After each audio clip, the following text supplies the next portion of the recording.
নমস্কাৰ বন্ধুসকল টেকন'ইজ মেনা চেনেলটোলৈ আপোনালোক সকলোকে স্বাগতম জনাইছোঁ। আজি এটা নতুন ভিডিঅ'লৈ আপোনালোকৰ ওচৰলৈ আহিছোঁ। আজি এই ভিডিঅ'টোত আপোনালোকে গম পাব যে আজিৰ দিনটোৰ 7টা ডাঙৰ খবৰ মই আপোনালোকলৈ লৈ আহিছোঁ। গতিকে ভিডিঅ'টো চাওক, ভাল পালে লাইক কৰিব, কমেণ্ট কৰিব আৰু শ্বেয়াৰ কৰিবলৈ নাপাহৰিব। গতিকে বলক আজি আমি ভিডিঅ'টো আৰম্ভ কৰোঁ। আজি পুৱা প্ৰথমটো বাতৰি হৈছে এটা কৰোনাৰ বাতৰি। অসমত আকৌ ধৰা পৰিছে 4,936 জন লোকৰ দেহত কোভিড পজিটিভ ধৰা পৰিছে। ইয়াৰে 1353 জন হৈছে কামৰূপ মেট্ৰৰ, 484 জন হৈছে ডিব্ৰুগড়ৰ, 454 জন হৈছে কামৰূপ গ্ৰাম্যৰ আৰু 275 জন হৈছে নগাঁৱৰ। ইফালে বৃহস্পতিবাৰৰ দিনটোত ৰাজ্যত সুস্থ হৈ উঠিছে 2,976 জন লোক। এতিয়া অসমত চিকিৎসাধীন হৈ আছে 31,829 জন ৰোগী। আনহাতে অসমত আজিৰ দিনটোত কৰোনাত আক্ৰান্ত 46 জন লোকৰ মৃত্যু হৈছে। এতিয়ালৈকে মৃত্যু হোৱা লোকৰ সংখ্যা ৰাজ্যখনত 1531 জনলৈ বৃদ্ধি পাইছে। আৰু আজি পুৱাৰ দ্বিতীয়টো বাতৰি হৈছে অসমৰ মুখ্যমন্ত্ৰীৰ সন্দৰ্ভত বৃহস্পতিবাৰো লোৱা নহ'ল সিদ্ধান্ত। বৃহস্পতিবাৰো চূড়ান্ত নহ'ল কোন হ'ব অসমৰ মুখ্যমন্ত্ৰী। 2 এদিনতে বিজেপিৰ সংসদীয় বোৰ্ডে ল'ব এই সিদ্ধান্ত।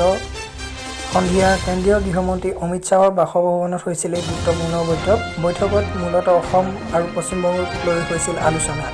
অসমত চৰকাৰ গঠন সন্দৰ্ভত বিস্তৃত আলোচনা কৰা হয় এই বৈঠকত।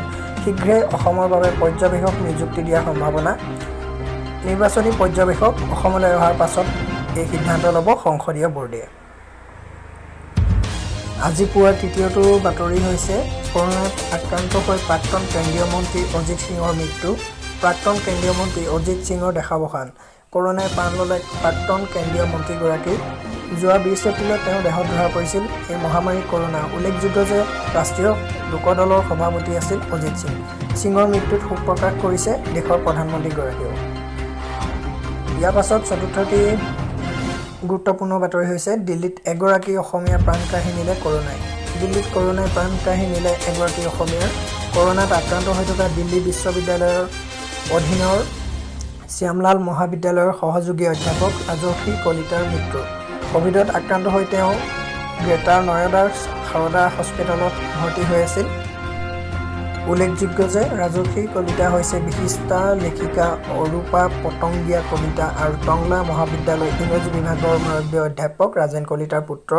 মেধাসম্পন্ন ৰাজৰ্ষি কলিতাৰ মৃত্যুৰ খবৰে শোকৰ ছাঁ পেলাইছে সমগ্ৰ অসমতে। ইয়াৰ পিছত পঞ্চমটো খবৰ হৈছে কাশ্মীৰত নিহত হৈছে 3টাকৈ দুৰ্ধৰ্ষ সন্ত্ৰাসবাদী।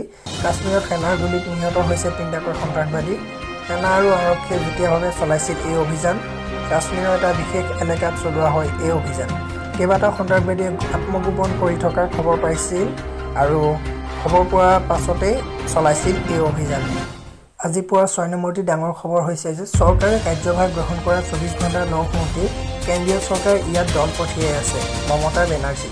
পশ্চিমবংগত সংঘটিত হিংসাত্মক ঘটনাৰ বাবে TMCয়ে বিজেপিক আৰু বিজেপিয়ে TMCক দোষী বুলি অভিযোগ উত্থাপন কৰিছে। এই সন্দৰ্ভত মমতা বেনাৰ্জীয়ে কয় যে চৰকাৰে কাৰ্যভাৰ গ্ৰহণ কৰা 24 ঘণ্টা হোৱা নাই আৰু বিজেপিয়ে ইয়াত দল আৰু মন্ত্ৰীসকলক পঠিয়াই আছে। লগতে তেওঁ কয় যে বাহিৰৰ পৰা যিয়ে লোক আহিব লাগিলে বিশেষ বিমানযোগে আহক, তেওঁলোকৰ RT-PCR টেষ্ট কৰা হ'ব।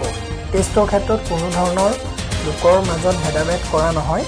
উল্লেখযোগ্য যে কেন্দ্ৰীয় গৃহ মন্ত্ৰালয়ে 4জনীয়া এটা দল এই হিংসাত্মক ঘটনাবোৰৰ সন্দৰ্ভত তদন্ত কৰিবলৈ পশ্চিমবংগলৈ প্ৰেৰণ কৰিছে আৰু ইয়াক লৈ মমতা বেনাৰ্জীয়ে এইদৰে প্ৰতিক্ৰিয়া ব্যক্ত কৰে। আজি পুৱাৰ 7 নম্বৰটি ডাঙৰ বাতৰি হৈছে বজালীত কৰোনা সংক্ৰমণৰ সন্দৰ্ভত জিলা উপায়ুক্তৰ বিভিন্ন দল সংগঠনৰে বৈঠক। সমগ্ৰ দেশৰ লগতে কোভিডে ভয়াৱহ পৰিস্থিতিৰ সৃষ্টি কৰিছে ৰাজ্যত। নৱগঠিত জিলা বজালীতো কোভিডৰ যি দ্ৰুত গতিত সংক্ৰমিত হৈছে। বজালী জিলাত বুধবাৰলৈকে 378 জন ব্যক্তিৰ দেহত COVID-19 পজিটিভ পোৱা গৈছিল। ইতিমধ্যে জিলাখনৰ 3গৰাকীকৈ ব্যক্তিয়ে এই মহামাৰীত প্ৰাণ হেৰুৱায়। বৃহস্পতিবাৰে বজালী জিলাৰ উপায়ুক্ত মৃগেশ নাৰায়ণ বৰুৱাই জিলাখনৰ কেইবাটাও দল সংগঠনৰ ব্যক্তিৰ সৈতে এই মহামাৰীক নিয়ন্ত্ৰণ কৰিবলৈ এখন গুৰুত্বপূৰ্ণ সভা অনুষ্ঠিত কৰে। বন্ধুসকল, এয়া আছিল আজি পুৱাৰ 7টা বাতৰি প্ৰধান। আৰু আপোনালোকে যদি এনেকুৱা ধৰণৰ খবৰ পাই থাকিব বিচাৰে তেনেহ'লে প্লিজ চেনেলটো এবাৰ ছাবস্ক্ৰাইব কৰি ল'ব আৰু কাষত থকা বেল আইকনটো আপোনালোকে প্ৰেছ কৰি ল'ব। যেতিয়া মই এনেকুৱা ধৰণৰ নতুন ভিডিঅ' আপোনালোকৰ কাৰণে আগবঢ়াওঁ তেতিয়া আপোনালোকে আগতীয়াকৈ গম পাব। আকৌ এটা নতুন ভিডিঅ'ৰ সৈতে আপোনালোকক লগ পোৱাৰ আশাৰে আজিলৈ বাই বাই, জয় আই অসম।